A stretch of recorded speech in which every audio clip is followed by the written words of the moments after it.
ساتھ ایک عظیم مقرر، ایک عظیم محدث حضرت مولانا مفتی سعید الظفر صاحب سے بسط احترام درخواست کرتا ہوں کہ حضرت والا مائک پر تشریف لائے اور اپنے مواعظ حسنہ سے مستفیض فرمائیں۔ بسم اللہ الرحمن الرحیم۔ الحمد لله نحمده ونستعينه ونستغفره ونؤمن به ونتوكل عليه ونعوذ بالله من شرور أنفسنا ومن سيئات أعمالنا من يهده الله فلا مضل له ومن يضلله فلا هادي له وأشهد أن لا إله إلا الله وأشهد أن سيدنا ومولانا محمدا عبده ورسوله وصلى الله تعالى على النبي الأمي وعلى آله وأصحابه وبارك وسلم تسليما كثيرا كثيرا أما بعد، حضرت محترم صاحب، محترم اساتذہ، علماء کرام اور سامعین گرامی قدر تمامی حضرات مبارکباد کے مستحق ہیں۔ اس سے اچھا موضوع دنیا میں کون سا ہو سکتا ہے؟ جس ذات کی تعریف میں قرآن کریم نازل ہوا اور جس ذات کو اللہ تعالیٰ کے دیدار کرنے کا شرف حاصل ہو، اس سے بہتر ذکر کسی کا نہیں ہو سکتا۔ آپ نے اس پروگرام کا پس منظر، مقصد سب کچھ سماعت فرما لیا، اس میں وقت نہیں ضائع کریں گے چونکہ میرے بعد مولانا ساجد صاحب دامت برکاتہم بھی ہیں۔ سوال یہ پیدا ہوتا ہے کہ ایسے موقعوں پر کیا بیان کیا جائے؟ اگر سیرت کے موضوع پر مصنفین کی کتابوں پر نگاہ ڈالیں تو زبانیں بند ہو جاتی ہیں۔ اللہ کے رسول صلی اللہ علیہ وسلم کی اونٹنیوں کے بارے میں مستقل کتابیں لکھی گئی۔ آپ نے جن تلواروں کا استعمال فرمایا، ان تلواروں پر مستقل کتابیں لکھی گئی، حتیٰ کہ نبی کریم علیہ السلام نے جو سفیر مقرر فرمائے تھے، ان کے نسب ناموں پر کتابیں لکھی گئی۔ اللہ کے رسول صلی اللہ علیہ وسلم کے خلق عظیم پر تو قرآن کریم کا ہی نزول ہوا۔ یہاں آ کر کے انسان عاجز ہو جاتا ہے کہ آخر کار اس تھوڑے سے وقت میں بات کہاں سے شروع کریں، کہاں ختم کریں۔ پھر ایک واقعہ پیش آیا، ہمارے ہاں بھی یہ پروگرام چل رہے ہیں اور جگہ بھی، اور میں اکیلا رمضان المبارک میں عشرہ مبشرہ کا 10 دن کا پروگرام کرتا ہوں، 10 صحابہ کی سیرت 10 دن میں، تو مجھے اس کا شوق ہے۔ لیکن پھر ایک واقعہ پیش آیا جس سے ہمارے تقریر کرنے کا طریقہ بدل گیا۔ ایک صاحب جو سیرت پاک پر پی ایچ ڈی کر رہے تھے، مجھے کسی نے بتایا، میں ایک کام کے لیے ان کے پاس گیا۔ دوران گفتگو معلوم ہوا کہ ان پی ایچ ڈی کرنے والے حضرات کو، ان صاحب حضرت کو نبی کریم علیہ السلام کے دادا کا نام تک نہیں معلوم۔ اور اگر میں آپ سے پوچھوں تو شاید آپ بھی کہیں گے کہ ان کا نام دادا کا عبد المطلب تھا، حالانکہ یہ ان کا نام نہیں، یہ خاص واقعے کی وجہ سے ان کی کنیت پڑ گئی، ان کا نام تو شیبۃ الحمد ہے۔ تب سمجھ میں آیا کہ ہمیں سیرت کو بیان کرنے کے لیے اپنے نظریے کو اور اپنے طریقے کو بدلنا پڑے گا۔ چنانچہ وہ دن ہے اور آج کا دن ہے جہاں کہیں اللہ تعالیٰ موقع عطا فرما دیتے ہیں، موٹی موٹی باتیں یاد کرانے کی کوشش کرتے ہیں۔ آج بھی وہی کریں گے، اور مجھے امید ہے یہ علم و ادب کی بستی ہے، آپ بات کو توجہ سے سنیں گے اور یاد رکھیں گے۔ موٹی موٹی نبی کریم علیہ السلام کا وجود اور آپ تشریف لائے مکہ مکرمہ میں، آپ کی ولادت ہے۔ اگر مکہ مکرمہ کو میں آپ کو سمجھاؤں کہ یہ کیسی بستی ہے، تو دیکھو میں اگر یوں کر کے منہ کر کے کھڑا ہوں اور کعبہ میری پشت کے پیچھے ہو تو کعبے میں مکے کی آپ کو صورت بنا کے دکھاتا ہوں۔ ایک پہاڑ ادھر ہے، اس کو جبل عمر کہتے ہیں، اور ایک پہاڑ ادھر ہے، اس کے 2 حصے ہیں۔ پہلے حصے کو جبل ابو قبیس کہتے ہیں، اور اس کے برابر میں ایک چھوٹی پہاڑی جس کو جبل قیقعان کہتے ہیں۔ یہ والی پہاڑی تو تقریباً ختم ہو گئی، اس پر ہوٹل بن گئے، لیکن یہ والی پہاڑی جبل ابو قبیس یہ باقی ہے اور اس پر بادشاہ کا محل ہے۔ اور میں آپ کو بتاؤں، جس طرح انسانوں میں سب سے پہلے سیدنا آدم علیہ السلام پیدا ہوئے اور جنات میں سب سے پہلے ابو الجن ابلیس پیدا کیا گیا، مورخین نے لکھا ہے کہ پہاڑوں میں سب سے پہلے اسی پہاڑ جبل ابو قبیس کو پیدا کیا، اور بعض مورخین نے لکھا ہے کہ اس پہاڑ کی ایک خصوصیت اور ہے جو کسی پہاڑ کو حاصل نہیں۔ آپ نے سنا ہوگا کہ نبی کریم علیہ السلام نے اپنی انگلی کے اشارے سے چاند کے 2 ٹکڑے کر دیے تھے، وہ اسی پہاڑی پر کھڑے ہو کر کے کیے تھے۔ سمجھ میں آ رہا ہے؟ اور اسی کے برابر میں جو پہاڑی ہے جس کو قیقان کہا جاتا ہے، اگر ان دونوں پہاڑیوں کو ملا دو تو یوں حصہ بنتا ہے، یوں کر کے۔ یہ درمیان میں جو کھلی ہوئی جگہ ہے یہ اللہ کے رسول کے قبیلے بنو ہاشم کی جگہ ہے، الحمدللہ 10 مرتبہ جانا ہوا۔ وہاں اللہ کے رسول صلی اللہ علیہ وسلم جس جگہ پیدا ہوئے تشریف لائے، اس جگہ ایک مکتبہ لائبریری بنا دیا، اور اسی لائبریری کے پیچھے 2 پہاڑیوں کے درمیان جو جگہ ہے اسی کو شعب ابی طالب کہا جاتا ہے۔ جب نبی کریم علیہ السلام نے مکہ مکرمہ میں ایمان کی دعوت دی اور سرداران قریش کو برا لگا اور ابو طالب سے رابطہ کیا گیا کہ اپنے بھتیجے کو مناؤ ورنہ ہم تمہارا حقہ پانی بند کر دیں گے، اور نبی کریم علیہ السلام نے ماننے سے انکار کر دیا، تو ان مکہ کے سرداروں نے، مکہ کے رہنے والوں نے، آس پاس کے لوگوں نے نبی کریم علیہ السلام اور آپ کے جلیل القدر خاندان کا حقہ پانی بند کر دیا۔ 3 سال آپ وہاں پر رہے، اسی جگہ کو شعب ابی طالب کہا جاتا ہے۔ آپ اگر مکہ کی زمین کو غور کرو تو مکہ کی زمین یوں ہے، یہ بیت اللہ ہے، یہ حصہ نیچے ہے، اس کو مسفلہ کہتے ہیں، اور یہ حصہ اوپر ہے، اس کو کہتے ہیں بطھا۔ چنانچہ یہ مکہ کی زمین ہے اور بیچ میں کعبہ آباد ہے۔ یہ جو آپ نے نام سنا ہوگا کہ نبی کریم علیہ السلام کی پیدائش قبیلے قریش میں ہوئی ہے، یہ قبیلے قریش ہمارے یوپی کے خاندانوں کی طرح نہیں ہے۔ قبیلے قریش کا مطلب ایک حکومت ہے، ایک حکومت۔ اور جس طرح کسی ملک کے اندر حکومت قائم ہوتی ہے تو اس حکومت کو چلانے والے قلمدان تقسیم کیے جاتے ہیں، اسی طرح قبیلے قریش کے ذیلی خاندانوں کو قلمدان تقسیم کیے گئے تھے۔ مثلا حضرت ابو بکر صدیق رضی اللہ تعالیٰ عنہ کے خاندان کے پاس قلمدان یہ تھا کہ اگر مکہ مکرمہ کی 4 دیواری کے اندر اگر کوئی قتل کیا گیا اور اس پر مصالحت اور دیت کا فیصلہ ہوتا تھا تو حضرت ابو بکر کے صدیق کے گھرانے والوں کا یہ ذمہ داری اور ان کے پاس وزارت تھی کہ وہ اس آدمی کی حیثیت کو جان کر اور سمجھ کر کے دیت کو طے کرتے تھے۔ حضرت عمر فاروق رضی اللہ تعالیٰ عنہ کے خاندان کے لوگوں کے پاس وزارت یہ تھی کہ اگر قبیلے قریش کے لوگ کسی بادشاہ سے خط و کتابت کرتے تھے تو اس کی سفارت کے لیے حضرت عمر خطاب رضی اللہ تعالیٰ عنہ کے خاندان کے لوگوں کو بھیجا جاتا تھا۔ حضرت عثمان غنی رضی اللہ تعالیٰ عنہ کے خاندان کی ذمہ داری یہ تھی کہ جس وقت میں کسی دشمن سے مقابلہ ہوتا تھا اور اس لشکر کے 2 حصے یمین اور بائیں ہاتھ یسار، ان دونوں ہاتھوں کے جو ڈنڈے ہوتے تھے وہ حضرت عثمان غنی کے خاندان کے لوگ اٹھاتے تھے۔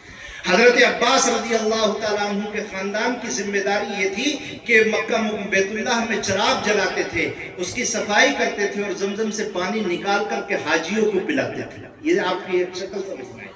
اللہ کے رسول صلی اللہ علیہ وسلم کی جس وقت پیدائش ہوئی تو آپ کو علماء نے بتایا ہوگا کہ اس وقت کوئی تاریخ وغیرہ نہیں ہوتی تھی، واقعات سے بات یاد رکھی جاتی تھی۔ جیسے آج بھی دیہات وغیرہ میں عورتیں یاد کرتی ہیں کہ فلاں شادی سے پہلے میرا لڑکا پیدا ہوا، فلاں کی شادی کے بعد میرا لڑکا پیدا ہوا۔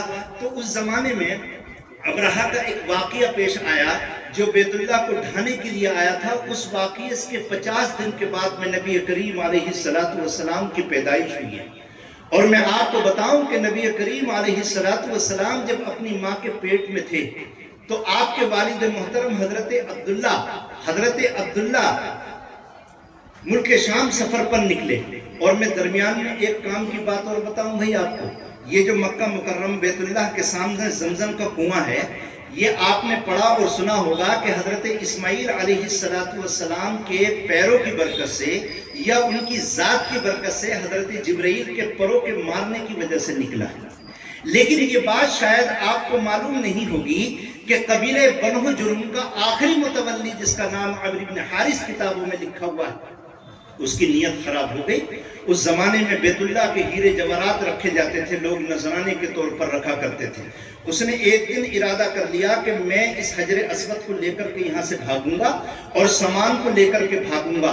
چنانچہ رات میں اس نے کیا کیا کہ حجر اسود کو اکھیڑ لیا اور بیت اللہ کے اندر جتنا سامان تھا وہ سامان جتنا اٹھا سکتا تھا، ہیرے اور چاندی اور سونے کے سامان کو اپنے ساتھ باندھا اور باقی سامان کو اس زمزم کے کنویں میں ڈالا، اور ڈالنے کے بعد میں اوپر سے مٹی ڈال کر کے اس زمزم کے کنویں کو بند کر دیا۔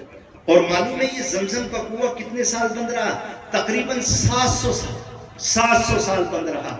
مکہ مکرمہ میں صرف لوگوں کے ذہنوں میں یہ بات رہ گئی تھی کہ ہمارے بڑے بوڑھے کہا کرتے تھے کہ یہاں پر کبھی زمزم ہوا کرتا تھا، لیکن پورے مکہ میں رہنے والوں کو یہ معلوم نہیں تھا کہ اس زمین پر وہ مکہ وہ زمزم کہاں ہے۔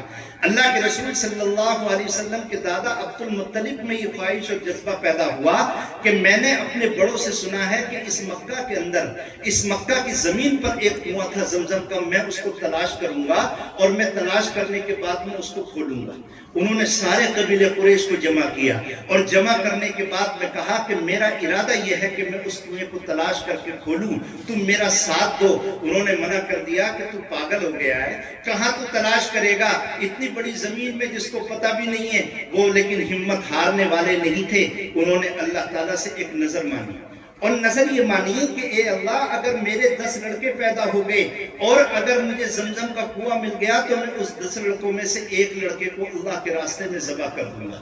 چنانچہ ایک رات وہ سوئے ہوئے تھے، انہوں نے خواب میں دیکھا کہ اللہ تعالیٰ نے کعبے کے دروازے کے سامنے خواب میں ان کو نشاندہی فرمائی کہ اس ایریے کے اندر زمزم کا کنواں، اور خواب میں ان کو بتایا گیا کہ صبح کے وقت جب تم حرم میں داخل ہوگے تو کوہ جس جگہ بیٹھا ہوا ہوگا وہ جگہ زمزم کے کنویں کی ہے۔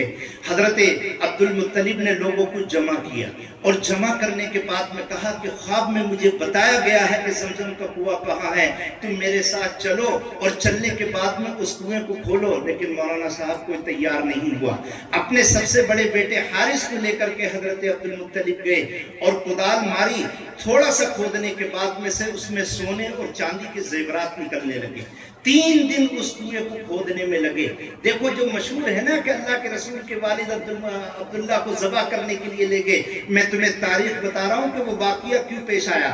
چنانچہ جب زمزم پانی نکل گیا اور کنواں کھل گیا اور 10 بیٹے عبد المطلب کے پیدا ہو گئے تو سب سے چھوٹا بیٹا عبداللہ جو نبی کریم علیہ السلام کے والد محترم ہیں، انہوں نے ارادہ کیا کہ میں اپنے بیٹے کو ذبح کر دوں گا۔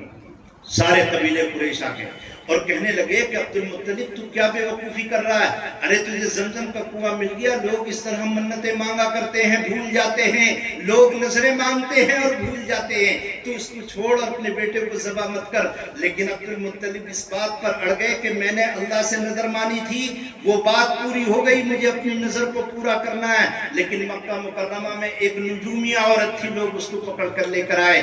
انہوں نے کہا کہ عبد المطلب ایک کام کر، اگر قبیلے قریش میں کسی کو قتل کر دیا جاتا ہے تو اس قتل کے بدلے میں 10 اونٹ دیے جاتے ہیں، تو ایسا کر کے اپنے بیٹے کی پرچی بنا اور 10 اونٹوں کی پرچی بنا۔ اگر تیرے اونٹوں کی پرچی نکل آئے تو 10 اونٹوں کو اپنے بیٹے کے بدلے میں ذبح کر دینا، اور اگر تیرے بیٹے کی پرچی نکلے تو 10 اونٹوں کا اضافہ کرتا جانا۔ چنانچہ یہ بات ان کی سمجھ میں آئی، انہوں نے عبداللہ نام کی ایک پرچی بنائی، 10 اونٹوں کی ایک پرچی بنائی اور اس پرچی کو ڈال دیا، اور جب پرچی نکالی گئی تو عبداللہ کے نام کی نکلی۔ انہوں نے 10 اونٹ بڑھا دیے، 20 اونٹ ہو گئے، پھر عبداللہ اور 20 اونٹوں کی پرچی ڈالی گئی۔ جب پرچی نکالی گئی تو پھر سے پرچی عبداللہ کے نام کی نکلی، ہر مرتبہ 10 اونٹ بڑھاتے گئے۔ جب 100 اونٹ عبد المطلب نے کر دیے اور پرچی ڈالی گئی تو اس مرتبہ 100 اونٹوں کی پرچی آ گئی اور عبداللہ کو چھوڑ دیا گیا اور 100 اونٹوں کو اللہ کے راستے میں ذبح۔ یہ وہ عبداللہ ہیں جو عبد المطلب کے بیٹے ہیں۔ چنانچہ یہ ملک شام گئے، اس وقت اللہ کے رسول صلی اللہ علیہ وسلم پیٹ میں تھے۔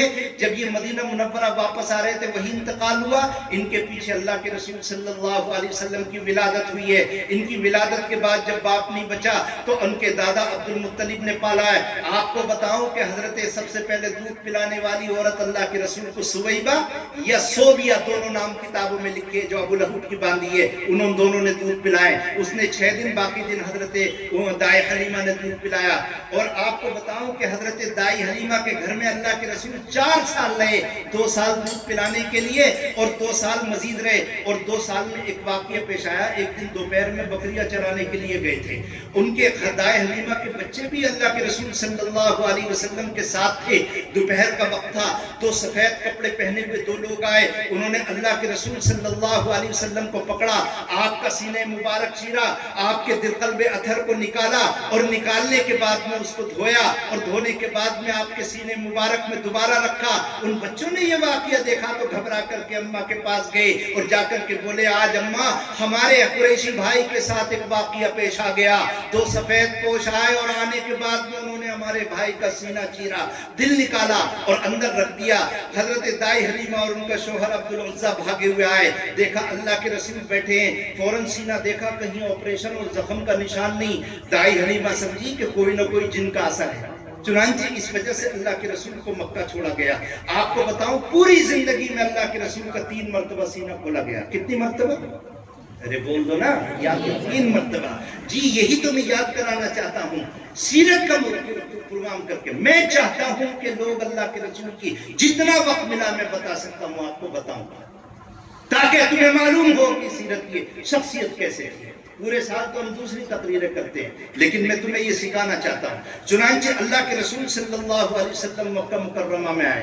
جب اپنی ماں کے ساتھ مدینہ گئے تو مدینہ سے پہلے ایک جگہ اوا اس کا نام ہے, ان کی ماں کا واپسی میں وہاں انتقال ہو گیا. عبد المطلب کا بھی انتقال ہو گیا. اور عبد المطلب کے انتقال کے بعد میں ان کے چچا ابو طالب نے پالا, اور ایسا پالا روایات کے اندر آتا ہے کہ ابو طالب نبی کریم علیہ السلام کو اپنی باہوں میں لے کر کے سویا کرتے تھے.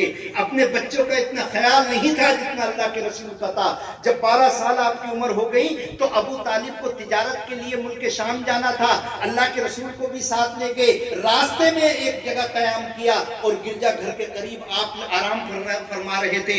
چنانچہ ایک راہب تھا جس کا نام کتابوں میں ایک دستورہ لکھا ہے جو باقی بعد میں واقعہ پیش آیا, اور ایک نام اور لکھا ہے اس میں نام میں کئی اختلافات ہیں. وہ آدمی آیا اور آنے کے بعد میں اپنی کتاب دیکھتا, اللہ کے رسول کا چہرہ دیکھتا, آپ کی آنکھیں دیکھتا, اپنی کتاب دیکھتا, آپ کی انگلیوں کو دیکھتا, اپنی کتاب میں دیکھتا اور کہنے لگا یہ بچہ کس کے ساتھ ہے؟ ابو طالب بولے میرے ساتھ ہے. کہ بات کیا ہے؟ تو انہوں نے کہا کہ ابو طالب اگر یہ تمہارا بھتیجا ہے تو اسے واپس لے جاؤ, ملک شام یہودیوں کے علاقے میں مت لے کے جانا. میری کتاب کے مطابق یہ اللہ کا آخری نبی اور رسول ہو.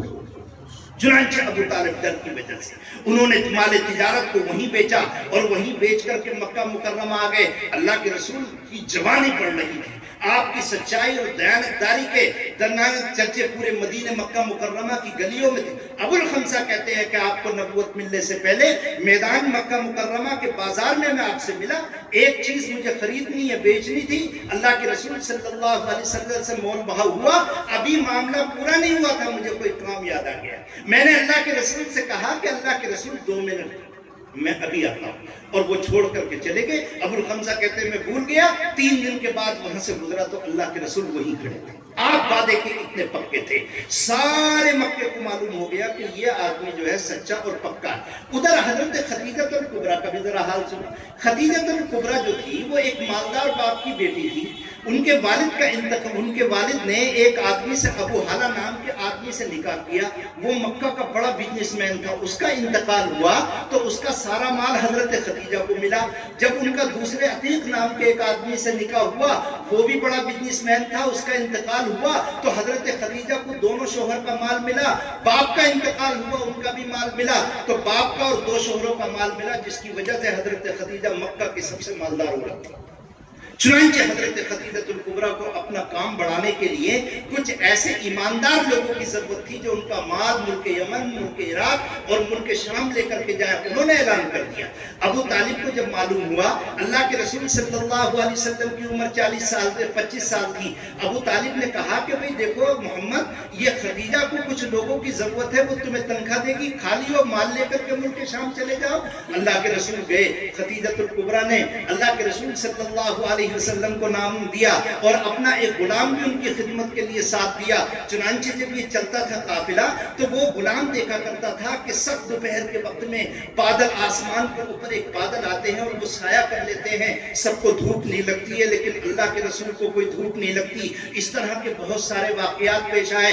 چنانچہ راستے میں ایک جگہ قیام کیا اور قیام کرنے کے دوران ایک درخت کے نیچے اللہ کے رسول نے آرام کیا۔ اتفاق سے وہاں سامنے نستورہ راہب کا حجرہ تھا، وہ بھاگ کر کے آیا، اس نے اللہ کے رسول کو دیکھا۔ لوگوں نے دیکھا کہ یہ اللہ کے رسول کو قریب سے دیکھ رہا ہے کہ اس کا ارادہ غلط تو نہیں ہے، انہوں نے تلواریں کھینچ لی۔ وہ نستورہ کہنے لگا بھائی سنو، میرا کوئی ارادہ غلط نہیں ہے، لیکن یہ درخت جس کے نیچے یہ آدمی سویا ہوا ہے، یہ درخت اس بات کی گواہی دیتا ہے کہ یہ آخری نبی اور رسول ہے، اس لیے کہ اس درخت کے نیچے آج تک غیر نبی کوئی نہیں لیتا، جو لیتا وہ نبی۔ یہ واقعہ وہاں پیش آیا۔ اور دیکھو مکہ مکرمہ میں کیا بات پیش آئی۔ وہاں مکہ مکرمہ میں ایک بازار لگا کرتا تھا، اس بازار میں مکہ کی لڑکیاں اور عورتیں جایا کرتی تھی۔ حضرت خدیجہ الکبریٰ رضی اللہ تعالیٰ عنہ بیوہ عورت تھی، اب وہ اپنی سہیلیوں کے ساتھ اس بازار میں گئیں، اس میں گئی، میلے میں گئی اور جا کر کے کھیلنا کھانا پینا۔ اسی درمیان میں ایک یہودی عالم آیا اور اس نے زور سے اعلان کیا کہ میری بات سنو، میری بات سنو۔ عورتیں اس کی طرف متوجہ ہو گئی۔ اس نے کہا بھئی سنو، میری کتاب میں ایک بات لکھی ہوئی ہے اور وہ بات یہ ہے کہ آخری نبی اور رسول، اس دنیا کا آخری نبی اور رسول اسی علاقے میں پیدا ہوگا، اور یہ بھی بات لکھی ہوئی ہے کہ اس کا زمانہ قریب ہے۔ اے لڑکیوں، قبیلہ قریش کی لڑکیوں، میری بات توجہ سے سنو، اگر تم لوگوں کو محمد اگر رسول کا زمانہ مل جائے تو تم اس سے نکاح کرنا۔ لڑکیوں نے یہ بات سنی تو پتھر اٹھائے اور اس یہودی کو مارنا شروع کیا۔ وہ یہودی بھاگ گیا، عورتوں نے تو اس کو مذاق میں اڑا دیا، لیکن حضرت خدیجہ الکبریٰ رضی اللہ تعالیٰ عنہ نے دماغ میں رکھا کہ بات کیا کہہ رہا ہے، اس کا مطلب آخری نبی آنے والا ہے۔ اتنے میں وہ قافلہ 2-4 دن کے بعد میں واپس آیا تو حضرت خدیجہ الکبریٰ نے اپنے غلام سے پوچھا کہ بھئی یہ آدمی کیسا ہے، سارا مکہ اس کو سچا اور امانت دار کہتا ہے۔ وہ غلام کہنے لگا رے بی بی خدیجہ، یہ امانت دار اور سچا تو ہے، میں نے فرشتوں کو اس پر سایہ کیے ہوئے دیکھا ہے، میں نے اس کو راہب کے بارے میں سنا ہے جو اس کی شکل دیکھ کر کے کہتا ہے کہ یہ اس درخت کے نیچے لیٹا تھا، اس لیے یہ آخری نبی اور رسول ہے۔ اب حضرت خدیجہ کے ذہن میں وہ واقعہ، غلام نے یہ واقعہ بیان کیا، حضرت خدیجہ کے دماغ میں بیٹھ گئی یہ آخری نبی ہوگا، میں نکاح کروں گا۔ دیکھو کتنی سمجھدار عورت۔ ابو طالب کے ذریعے نکاح گیا، پیغام نکاح گیا، نکاح ہو گیا۔ بھائی اس وقت اللہ کے رسول کی عمر کتنی تھی؟ 25 سال۔ خدیجہ الکبریٰ کی عمر کتنی تھی؟ 40 سال۔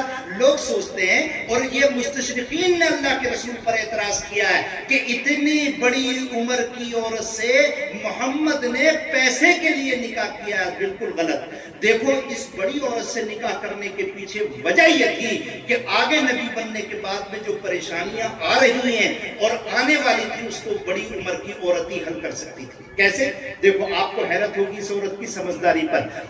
ہوتا یہ ہے کہ جب اللہ تعالیٰ کسی کو نبی بنانا چاہتا ہے تو وہ آدمی پہلے یہ کرتا ہے کہ وہ لوگوں سے الگ ہو جاتا ہے، دوستوں کی مجلس میں بیٹھنا بند کر دیتا ہے، خرافات میں مل لگنا بند کر دیتا ہے، بازاروں میں جانا بند کر دیتا ہے، تنہائی پکڑ لیتا ہے، اسے سچے خواب نظر آنے لگتے ہیں۔ اللہ کے رسول کے ساتھ ایسا ہی ہوا۔ چنانچہ آپ اپنا کھانا لیتے تھے، لینے کے بعد میں مکہ مکرمہ کی ایک پہاڑی ہے جس کو غار ہیرا کہتے ہیں، جبل نور کی ایک پہاڑی ہے جس کو کہتے ہیں غار ہیرا، اللہ کے رسول چلے جاتے تھے۔ آپ اگر اس پہاڑی پہ جاؤ تو اللہ نے عجیب پہاڑی بنائی ہے، پورے مکہ مکرمہ میں ایسی کوئی پہاڑی نہیں۔ آج بھی بڑی بڑی بلڈنگیں بننے کے بعد اگر جبل نور کی اونچی والی پہاڑی پر جا کر کے چڑھ جاؤ اور وہاں سے دیکھو تو کعبہ بالکل سامنے آج بھی دکھائی دیتا ہے۔ اللہ کے رسول اس کنارے پر بیٹھ کر، بالکل کنارے پر ہے وہ جگہ، بیٹھ کر کے بیت اللہ کو دیکھ کر کے عبادت کرتے تھے۔ کھانا ختم ہو جاتا تھا، آپ تشریف لاتے تھے، کھانا لے کر کے چلے جاتے تھے۔ آپ نہیں آتے تھے، حضرت خدیجہ الکبریٰ کھانا لے کر کے چلی جاتی تھی۔ ایسا بھی ہوا ہے کہ آپ کی بڑی بیٹی حضرت زینب کھانا لے کر کے گئی ہے۔ چنانچہ وہ وقت بھی آ گیا جب حضرت جبرائیل پہلی وحی لے کر کے آئے۔ میں جلدی جلدی شارٹ کٹ سنا رہا ہوں۔ آپ کے سینے کو بھیجا، 3 مرتبہ بھیجا، آپ کے اوپر وحی نازل ہوئی۔ آپ نے پہلی مرتبہ یہ صورت دیکھی تھی، ایسی مخلوق دیکھی تھی، آپ گھبرا کے چہرہ پیلا ہو گیا۔ آپ گھر واپس آیا، آپ نے فرمایا زمیلونی زمیلونی، مجھے چادر اڑاؤ چادر اڑاؤ۔ حضرت خدیجہ الکبریٰ نے چادر اڑائی۔ اب دیکھو اس عورت کی سمجھداری ہے کیا کہتی ہے۔ اللہ کے رسول نے فرمایا کہ خدیجہ ایسی ایسی ایک